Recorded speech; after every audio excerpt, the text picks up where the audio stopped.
Voilà, bonjour à toutes et à tous. Merci d'être présents pour cette visioconférence qui a pour thème devenir conseiller principal d'éducation. Donc Éric de Saint-Léger, directeur de l'INSPE, et puis François Durper, responsable de la mention encadrement éducatif, vont vous présenter ce master. On aura ensuite un échange, avec vous, donc n'hésitez pas, soit vous pouvez poser des questions pendant la présentation, sur le fil de discussion et puis après pendant ce temps d'échange, vous pouvez, lever la main et puis, on pourra échanger, tous ensemble. Voilà. Éric, je vous laisse la parole. Merci Claire. Bonjour à toutes et à tous. On est ravis de vous accueillir pour cette présentation.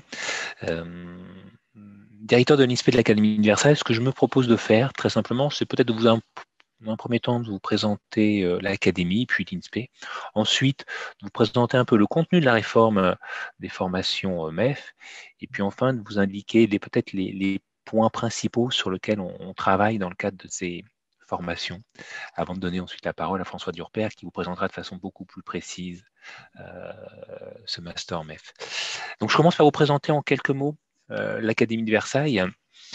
L'Académie de Versailles, vous le savez sans doute déjà, c'est 4 départements, c'est le Val d'Oise, les Yvelines, les Hauts-de-Seine et l'Essonne. L'Académie de Versailles, c'est la plus grande académie de France. C'est près de 90 000 agents de l'éducation nationale. C'est un peu plus d'1 200 000 élèves qui suivent des cours. C'est plus de 10% des effectifs des élèves de toute la France. L'INSPE de l'Académie de Versailles, c'est 8 sites de formation qui vont du nord au sud de notre académie. Pour autant, lorsqu'on parle de la mention MEF3, qu'on appelle encadrement éducatif, la formation se fait sur un site en particulier. C'est le site de Gennevilliers, et François vous en parlera sans doute. Il y a aussi le lancement d'une formation en enseignement à distance qui vous sera proposée à la rentrée. L'INSPE de l'Académie de Versailles, c'est à peu près 5000 étudiants chaque année que nous accueillons. Donc, comme l'Académie en elle-même, nous sommes un très grand INSPE en termes de nombre d'étudiants que nous accueillons et de fonctionnaires stagiaires que nous formons. Je vais maintenant vous parler de la réforme de la formation des Master MEF. Le grand changement est que le concours, à partir de l'année prochaine, sera placé à la fin de la 2e année du Master MEF. Dit autrement, pour passer le concours de conseiller principal d'éducation, il faut avoir un master. Ça veut dire que pendant 2 années, en master, nous allons vous accompagner à la fois pour préparer le concours et surtout, nous allons vous accompagner pour préparer votre futur métier. On a donc une formation sur 2 ans et si vous obtenez le concours, vous aurez une année qu'on va appeler de fonctionnaire stagiaire où à la fois vous serez en fonction, mais vous continuerez à suivre et à bénéficier en fait d'une formation, ce qui à nouveau vous aidera dans votre entrée en fonction. Le dernier point, c'est qu'en 2e année de Master MEF, vous aurez la possibilité d'avoir un contrat d'alternance. C'est quelque chose sur lequel nous travaillons beaucoup avec le rectorat aujourd'hui. Quels sont les 3 points clés de la formation de Master MEF? Le premier point, c'est tout d'abord qu'on va vous préparer au métier. Pour cela, vous allez bénéficier de stages, soit de stages qu'on appelle d'observation et de pratique accompagnée, soit de stages en responsabilité. Et également, vous serez entouré par des professionnels de terrain qui vont vous faire des enseignements, tout comme vous serez entouré également par des formateurs universitaires. Donc le premier point, on vous prépare au métier. Le deuxième point, c'est qu'on va vous préparer au concours. Et pour cela, vous avez toute une partie de l'enseignement qui est vraiment spécifiquement dédiée à la préparation des différentes épreuves du concours de conseiller principal d'éducation. Enfin, vous allez être accompagné pendant 2 ans dans le cadre de ce master, à la fois accompagné pour acquérir des compétences disciplinaires et didactiques, pour par exemple travailler sur tout ce qu'on appelle les valeurs de la République, ce sont des éléments clés, mais vous allez être aussi sensibiliser et suivre une formation sur la recherche. Pourquoi? Parce qu'on considère qu'aujourd'hui, on travaille en termes de recherche, ce sont des éléments qui seront utilisés dans 10 ou 15 ans. Et donc, il faut que vous soyez préparés à ces travaux de recherche. Euh, pour conclure, je terminerai par un point. En tant que conseiller principal d'éducation, vous allez participer aux activités éducatives du second degré, collège et lycée, sans enseigner. Même si vous n'enseignez pas, vous êtes un rouage essentiel de ces établissements. C'est grâce à vous que ce qu'on appelle la communauté éducative va vivre. Votre rôle, de ce point de vue-là, il est essentiel. Et moi, je suis ravi que vous soyez présent. Et je me permets de passer la parole à François Durper qui va vous donner plus de précisions sur cette formation. Et merci à toi, François. Et merci Merci aussi à Sophia beaucoup. qui est là, d'ailleurs. Et Sophia qui est arrivée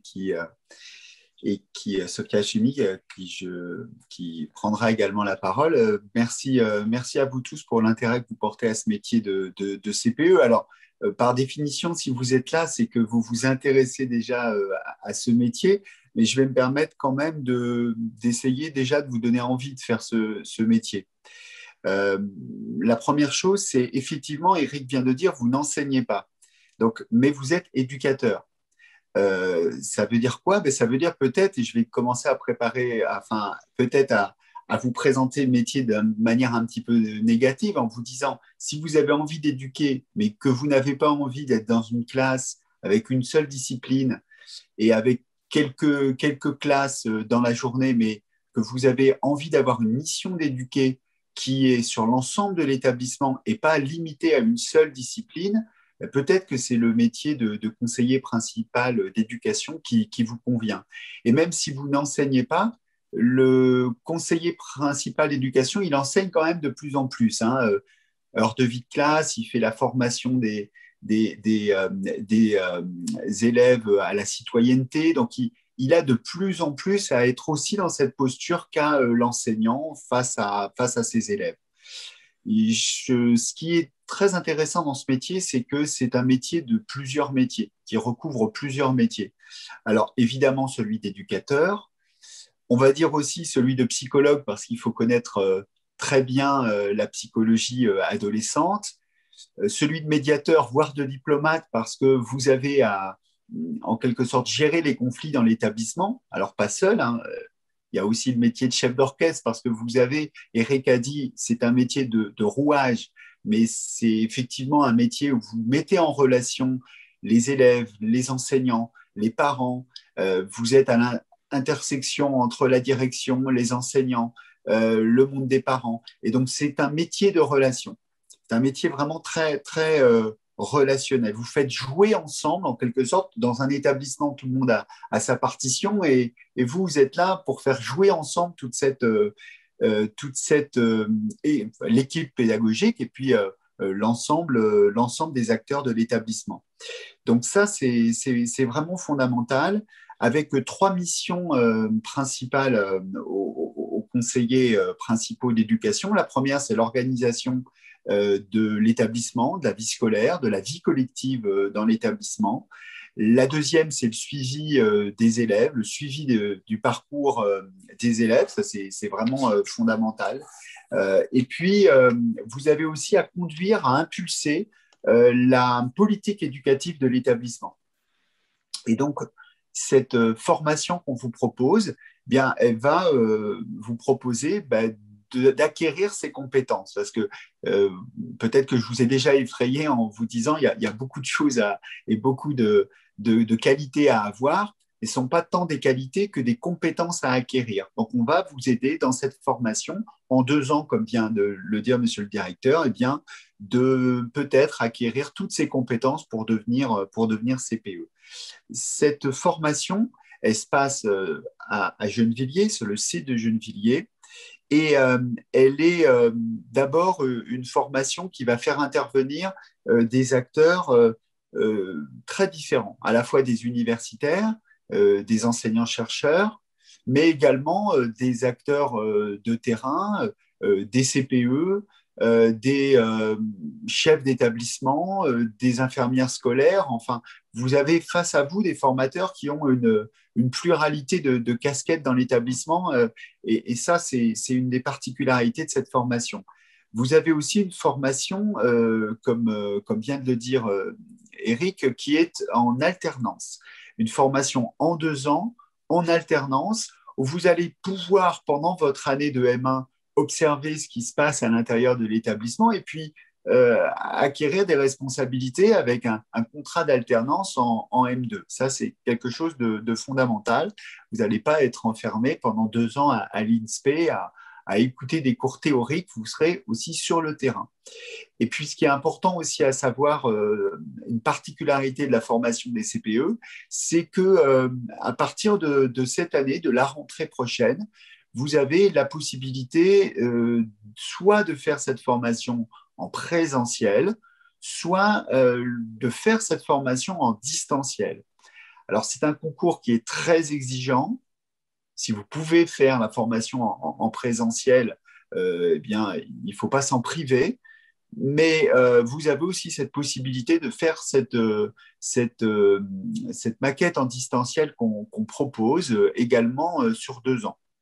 Je disais que c'est un concours très exigeant, 270 postes au concours externe, 340 en tout, ça fait quand même peu, et évidemment, donc c'est un concours exigeant et il faut savoir quand on prépare ce concours, eh bien qu'on essaie de l'avoir en 2 ans, mais qu'on a peut-être après la possibilité de l'avoir l'année d'après. C'est pour ça qu'on ouvre également cette année un DU, alors ce qu'on appelait les prépas concours chez nous, c'était ceux qui nous suivaient sur une 3e année et qui, pour certains, ont le concours au bout de la 3e année parce que vraiment, c'est un concours qui est très exigeant.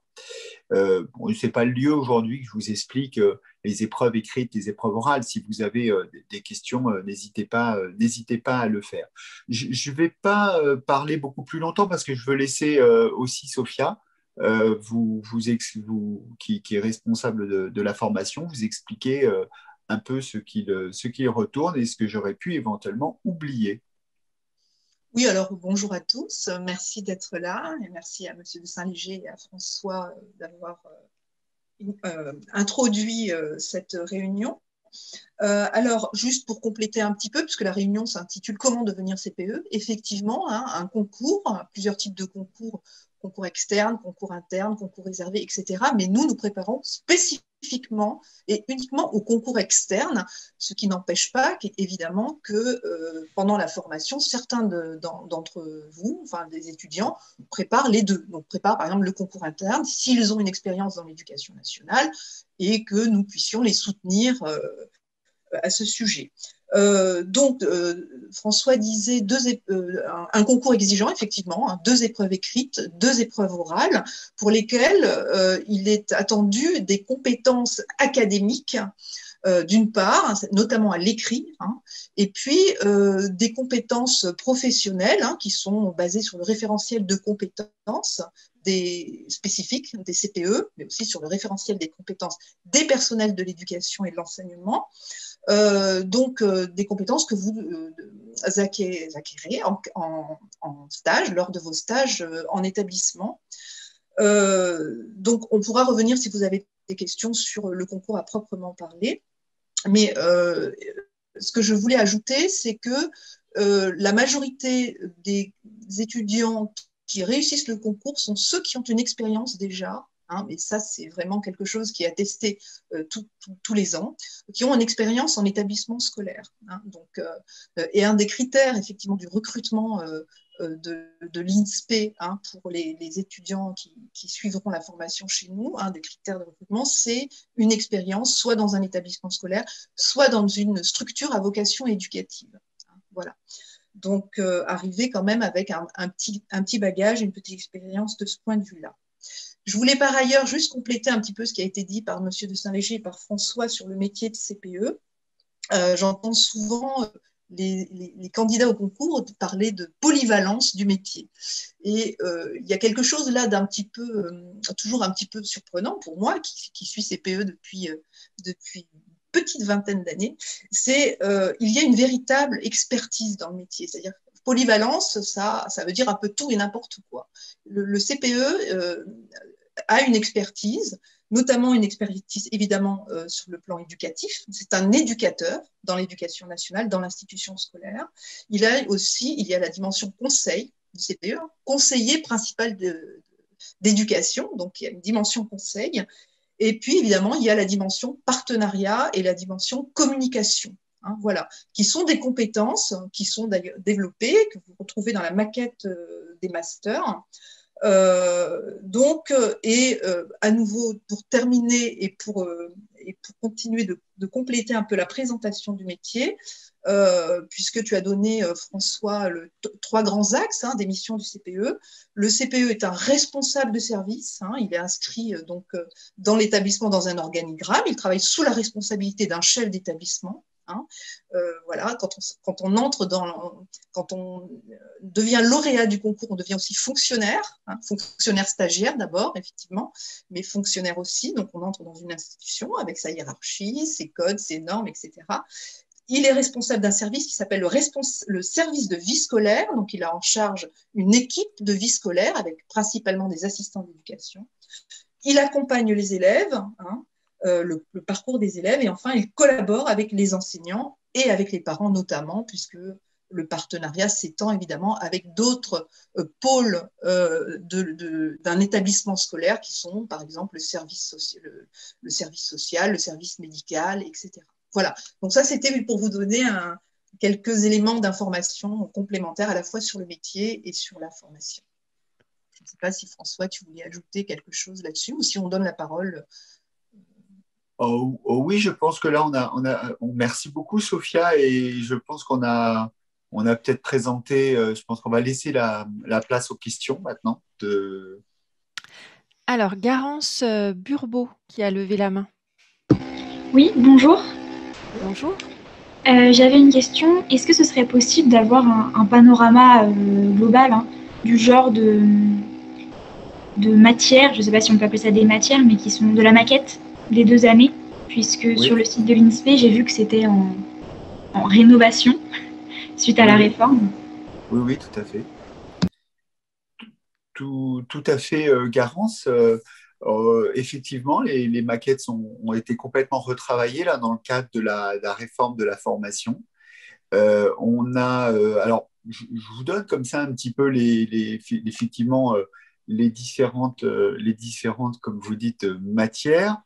Elles correspondent exactement aux compétences que vous devez acquérir. Alors, il y a par exemple connaître le métier, le cadre éthique, le cadre juridique du métier. Il y a la connaissance du développement psychosocial de l'adolescent. J'ai dit qu'il était important de connaître la psychologie adolescente. Vous avez évidemment des cours pour acquérir cette connaissance.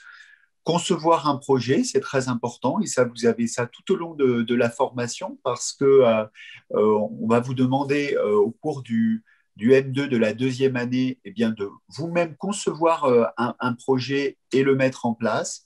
Donc, on vous accompagne dans cette conduite de projet. Vous avez, Sophia, à l'instant, vient de parler de communication. Il y a évidemment des cours pour vous aider à acquérir cette compétence de communication si importante, réguler les tensions. Et puis, vous avez aussi des cours, j'allais dire, plus spécifiques sur la préparation des épreuves écrites et des épreuves orales du concours. L'idée, c'est évidemment d'acquérir les compétences pour devenir CPE et puis d'acquérir des compétences pour réussir le concours. Alors, évidemment, le concours, il cherche à savoir si vous avez les compétences, mais dans la maquette, il est important aussi de travailler spécifiquement la méthodologie, notamment des épreuves écrites et puis des épreuves orales. Vous avez aussi la préparation au stage. Vous avez aussi dans la maquette, c'est Eric qui en a parlé dès le début, il a bien fait cette question de la recherche. Vous avez un mémoire de recherche à faire, et donc vous avez un tuteur, vous choisissez un sujet au cours de la première année, vous allez sur votre terrain, récupérer votre enquête, et donc là aussi vous êtes accompagné tout au long des 2 années pour être initié à la recherche et produire votre mémoire de recherche à la fin du M2. Et je laisse la parole à Sophia car je suis sûr que j'ai oublié des choses. Non, mais l'idée, ce n'est pas de faire un inventaire à l'après-vert de toute la maquette. Hein. Oui, oui, alors c'est vrai qu'un volume d'heures assez important est consacré à la préparation des épreuves, notamment l'épreuve de dissertation, l'épreuve de dossier. Vous savez peut-être que le concours change à partir de la session 2022. Hein, voilà. Donc, par contre, la sacro-sainte épreuve de la dissertation se maintient pour ceux qui n'aiment pas la dissertation. Donc, effectivement, il faut avoir quand même, voilà, il faut avoir certaines compétences, évidemment, pour réussir cet exercice qui est assez commun au concours de catégorie A, hein, je crois.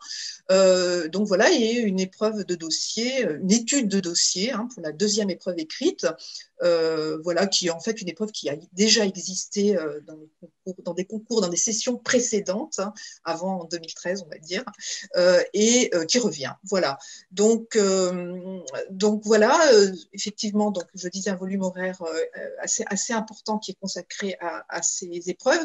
Et puis aussi, je précise que vous travaillez, vous les préparez en petits groupes. Hein, voilà, c'est vrai qu'on nous donne cette possibilité de travailler en petits groupes sur la préparation de ces épreuves écrites-là, puisqu'elles exigent effectivement un accompagnement assez spécifique. Ensuite, je voudrais aussi ajouter la question de l'inclusion.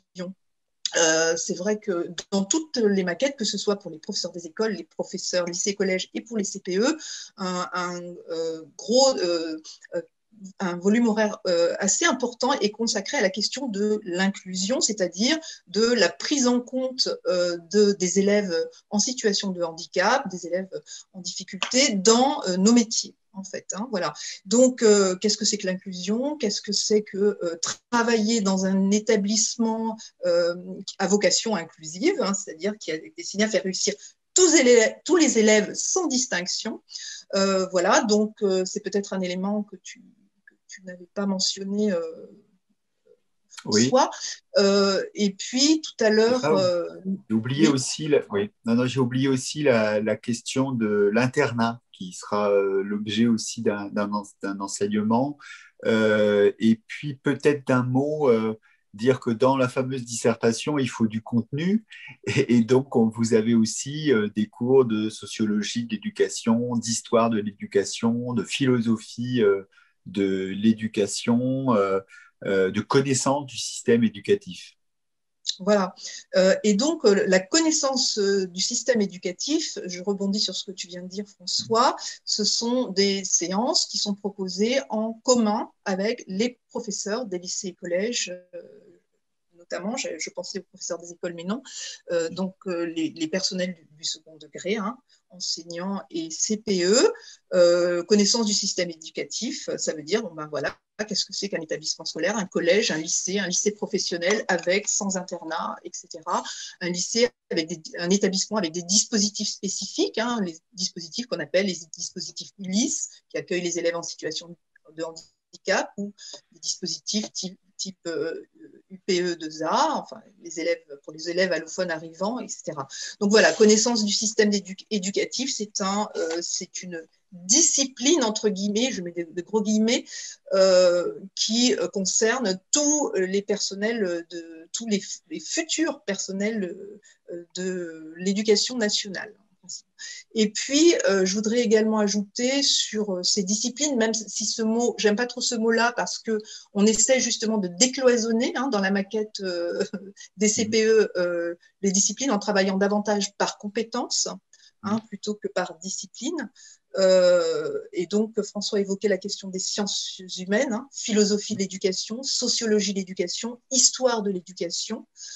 Donc voilà, ce sont tous ces domaines-là que vous allez aborder, à la fois à travers les séminaires, les cours magistraux, les TD que vous aurez, mais également à travers l'initiation à la recherche dès le Master 1 que vous poursuivrez en Master 2 pour finaliser un mémoire. Voilà, un mémoire dit professionnel, évidemment, mais qui est aussi un mémoire de recherche, c'est-à-dire qui réclame effectivement une acculturation à la recherche, aux sciences de l'éducation, la recherche en sciences de l'éducation. Voilà. Donc j'arrête là sur la Claire, Oui, si je oui. peux peut-être faire une proposition, comme nous sommes deux gros bavards dans les réponses et que je crois qu'on a un temps limité. Alors déjà, on va essayer effectivement de nous auto-limiter, mais est-ce qu'on peut peut-être prendre une salve de questions? Comme ça, on saura qu'on doit répondre à 3 ou 4 questions et donc Oui, alors là, faire vite pour terminer avant on le a temps qui nous est imparti. deux personnes qui ont levé Ouais. la main. Alors après, on peut déborder de quelques minutes. Ouais. Carline Hadji, je vais vous laisser la parole et puis allez-y, Carline. Alors bonjour. Alors moi j'avais plusieurs questions. Étant titulaire d'un master 1 et ayant une expérience de 5 ans en tant qu'AED, j'aurais voulu savoir si c'était possible d'avoir directement accès à la formation de préparation de concours de CPE et si il y avait la possibilité de faire un VAE, une validation des acquis. Enfin, je ne sais pas du tout comment ça se passe à ce niveau-là, donc j'aimerais avoir un peu plus d'informations. Alors peut-être on va peut-être demander à Carla Dirusa si sa question est aussi autour de cette thématique-là. Oui, Carla. Bonjour, non pas du tout, moi c'était plus des questions un peu plus administratives et par rapport à tout ce qui se passe en M1. Oui, allez-y. Je peux poser mes questions, c'est bon? Oui. D'accord. Bah, en fait, ma première question, c'était, moi je suis à l'Académie de Créteil et donc du coup je compte demander voilà, comme ça, pour en premier l'Académie de Versailles, donc l'INSPE de Versailles, parce que c'est plus proche de chez moi, tout simplement. Mais est-ce qu'il y a des possibilités d'inscription à l'Académie de Versailles alors que je suis sous l'Académie de Créteil? Alors ça va être, ça je peux répondre très vite. Quel que Oui. soit votre lieu d'habitation, vous pouvez candidater sur l'Académie de Versailles, sachant que par contre, le stage aura lieu, François, tu me dis si je ne me trompe pas, dans l'Académie de Versailles. Dans l'Académie de Versailles. D'accord, ok. Bon, c'est bien Voilà. à savoir. Ok. Et par rapport à l'alternance ou au stage, c'est ça, sur le M1, j'ai pas trop compris en fait comment ça se passait, comment on s'organise, si c'est des stages non rémunérés, rémunérés, si l'alternance elle peut s'accumuler avec le stage en M1. En fait, j'ai pas trop compris comment ça se passait. Si je peux avoir plus d'informations par rapport à ça, s'il vous plaît. Alors peut-être, François, avant d'en venir au stage, répondre à la question de Carline. Oui, c'est le stage en M1, c'est un stage qui sera un stage massé. Donc, c'est un stage qui sera proposé en 3 périodes dans l'année. Ce sera un stage d'observation. Ce stage d'observation, raison pour laquelle je n'ai pas forcément une très bonne nouvelle sur la rémunération du stage de M1. C'est un stage d'observation à M1, 3 périodes de stage massé. Donc, vous êtes dans l'établissement. Et en revanche, vous avez un contrat d'alternance en 2e année. Et là, on est encore en train de travailler sur les modalités de ce stage. C'est un stage qui sera en grande partie en stage filé, c'est-à-dire que vous aurez 2 jours par semaine dans l'établissement et puis le reste du temps à l'INSPE. Et là, en revanche, effectivement, c'est un stage qui est en responsabilité et qui est rémunéré. Donc, vous avez un contrat. Et ça, c'est important parce que donc, vous avez cet engagement sur la première année, d'une année où vous devez vous former, vous avez une assiduité importante et vous avez aussi la possibilité, si vous ne pouvez pas être en présentiel, de postuler sur le master en distanciel, sachant que le nombre de postes est moins important en distanciel qu'en présentiel. Le nombre de postes ou le nombre de places? Le nombre de places. Le nombre de postes, en fait, il est le même. Désolé. Le nombre, j'avais entendu poste. Le nombre de places. Voilà. Et puis il y a des critères aussi spécifiques, notamment en termes d'éloignement géographique. Voilà, exactement. Etc. Si vous habitez à 500 mètres du site de Gennevilliers, il est assez peu probable que vous puissiez bénéficier de la formation en distanciel que l'on propose. Je crois que Je ne sais pas Car- s'il Carline, y a une question qui nous est posée sur le fait que vous ayez été AED, c'est ça? Et que Alors, elle a un Master 1. Exactement, Alors, voilà, exactement. Master 1 en quoi? Alors, en droit administratif, hein. Voilà, qui est donc assez éloigné, je dois oui, dire. Oui, c'est complètement voilà. éloigné. Donc la réponse, c'est que évidemment, vous pouvez effectivement construire une VAE. Maintenant, la possibilité, c'est que si vous avez l'expérience, j'allais dire, elle est nécessaire, mais pas suffisante. Et c'est pour ça qu'on vous pose aussi la question de votre master, si votre master est en droit. Donc là, on va quand même vous recommander fortement de suivre la formation. Vous avez vu à l'énumération des disciplines entre guillemets, encore une fois, ou des matières qu'on vous propose, des cours qu'on vous propose, vraiment la spécificité des compétences que vous avez à acquérir pour devenir CPE. Oui, bien sûr. Et donc, le métier de AED et le métier de CPE, vous aurez compris, n'est pas du tout le même. Oui, exactement. J'ai bien compris à ce niveau-là. Même si c'est important d'avoir cette expérience, évidemment. Oui, bien sûr. D'accord, très bien, merci. Est-ce qu'il y a d'autres questions? Oui. Je crois qu'on est arrivé à la fin. Alors, je ne vois pas d'autres mains levées. Alors, s'il y a une personne dans le fil de discussion là, qui a un problème avec son micro, elle me dit: je suis actuellement en L2 de sciences de l'éducation et j'aimerais savoir comment se fait la sélection à l'entrée du master. Alors, la sélection à l'entrée du master se fait d'abord sur votre dossier écrit. On vous demande une licence. Alors, c'est une licence qui peut être une licence de sciences de l'éducation. Ça peut être une licence en psycho, en sciences humaines. On étudie votre dossier, votre licence, votre expérience également de l'établissement. Alors, ça peut être AED, mais ce n'est pas forcément uniquement cette expérience-là qu'on va privilégier. Si vous avez été, par exemple, service civique dans un établissement, ça peut être aussi une expérience qui est valorisée. Et puis, vous avez aussi un entretien. Une fois que vous êtes présélectionné, j'allais dire qu'ensuite, vous avez un entretien avec, voilà, vous exprimez votre motivation, sachant qu'il y a à l'entrée, et là, je ne vais pas me tromper, c'est un nombre de places qu'on offre à l'entrée la formation en présentiel. C'est une trentaine de places que l'on offre. Et pour le distanciel, on est sur une jauge d'une quinzaine de places.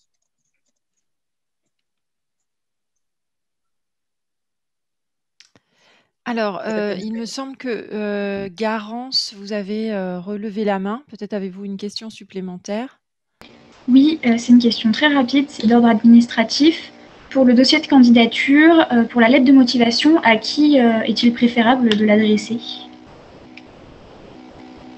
L'adresser au responsable de la formation, Monsieur Durper. Voilà. Je la lirai aussi, de toute façon. Voilà, merci. Mais voilà. DURPLIRE, voilà. Ne faites pas de faute dans l'orthographe. Voilà. Oui, parce que la commission est constituée de plusieurs personnes, pas d'une personne, il n'y a pas qu'une personne qui décide, c'est collégial.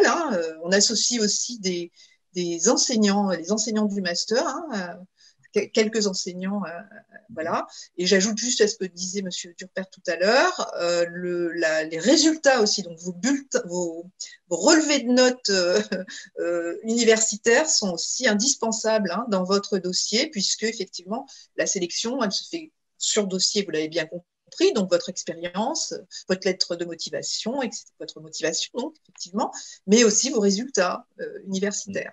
Voilà. Oui. Et je faisais une boutade sur l'orthographe de mon nom. C'est évidemment pas l'orthographe de mon nom qui compte, mais l'orthographe de l'ensemble de la lettre de motivation, parce que vous avez vu, vous avez quand même deux épreuves, dont la dissertation, avec une exigence dans l'expression écrite.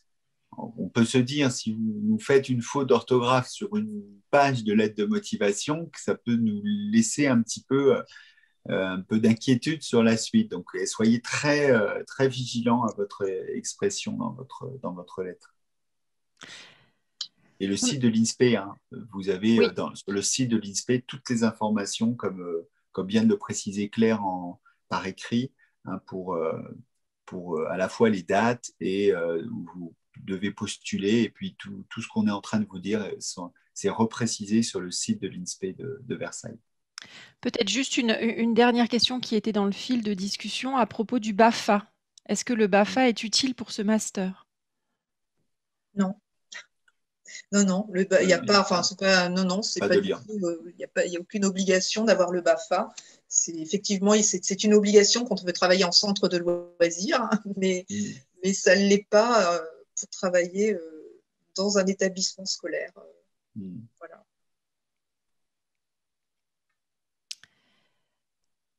Voilà, et ben écoutez. Est-ce qu'il y a d'autres questions? Je n'en vois pas. Il y a d'autres pas. questions? Est-ce que de toute façon, c'est une première. Je vous invite aussi, si jamais vous avez d'autres questions ou des questions très spécifiques, sachez que sur le site du Salon de l'étudiant, il y a nos collègues secrétaires pédagogiques qui sont là et qui peuvent répondre via le chat voilà, à des questions peut-être un petit peu plus spécifiques d'un point de vue administratif. Donc n'hésitez pas à vous rendre sur le site aujourd'hui et demain, et puis sur notre stand INSPE de l'Académie de Versailles, et vous pourrez effectivement échanger via la messagerie instantanée avec nos collègues secrétaires administratifs. Alors on va peut-être prendre une dernière question parce que oui. Est-ce que le fait de travailler en tant qu'assistant d'éducation peut être un plus pour le dossier à l'entrée du master? Bien sûr, on l'a souligné tout à l'heure. C'est un très gros plus de cette expérience d'assistant d'éducation pour votre dossier de candidature. Oui, évidemment. Voilà. Et alors, Carline, vous aviez une dernière question? Oui, pardon. Et puis après, on va arrêter.